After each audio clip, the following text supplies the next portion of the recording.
this is the CloudLens management portal, and these are entities that have registered up. These are the sensors on the workloads that have registered up. So for example, I'm going to go to the Amazon EC2 console, and we notice that there's a web server here. This is a web server in the cloud, and you would want to monitor this with CA application delivery analysis. But because it's in the cloud, you need to get access to that packet data first. So before I show you how CloudLens does that, notice that there's a tag here that says server type in web. I'll come back to this in a moment. When the web servers start, one of the ways you can automate this is you can have the CloudLens sensor load itself automatically at boot time and then register up to the CloudLens management portal using this management key.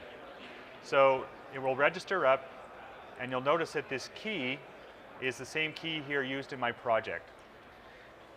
When it registers up, it also registers up with the metadata, and you remember that tag which said web server. It's here, and that's how it knows which group to put it in for monitoring. This does not have to be done manually, it's there automatically. And then if I want to send data for these types of servers over to CA application delivery analysis, I simply drag it over, it establishes that peer-to-peer VPN tunnel, and then that traffic will work and show up on the CA application delivery analysis. Now you'll notice here I have another tool. I have a security tool.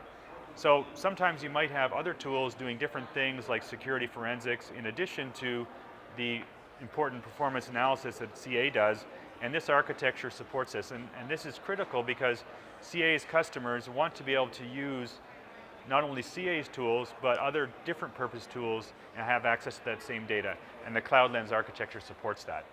You'll notice here that I have workloads that I'm monitoring that are on both Azure and Microsoft. I could also have added workloads from Google and others. And I can scale this up. Here I only have a handful of instances, but this could scale up to dozens or hundreds or thousands of instances without any difficulty whatsoever. Also, you'll notice here that I have a certain CA tool. If I wanted more CA tools, I can auto-scale by launching that. And because it already has the CloudLens sensor loaded, it will auto-launch and join the CA tool group.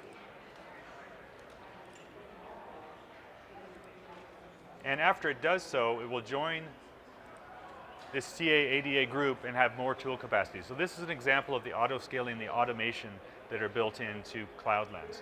So what does all this mean? Well, it means that you can now maintain the same packet level visibility into your cloud workloads, and you can continue to use your products such as CA application delivery analysis to get the same visibility and performance monitoring of those cloud workloads as you did in your private environment, and not have to make any changes to your tool environment to do that. And that's important because as you're migrating applications to the public cloud, you want to make sure that you're going to have the same level of performance that you did, and the only way to be able to do that is to use your tools such as CA to ensure that you can. You'll notice here that the second CA tool is shown up. That's an example of automation. This is just a small scale example that can automate up to dozens of tools, however much capacity is needed.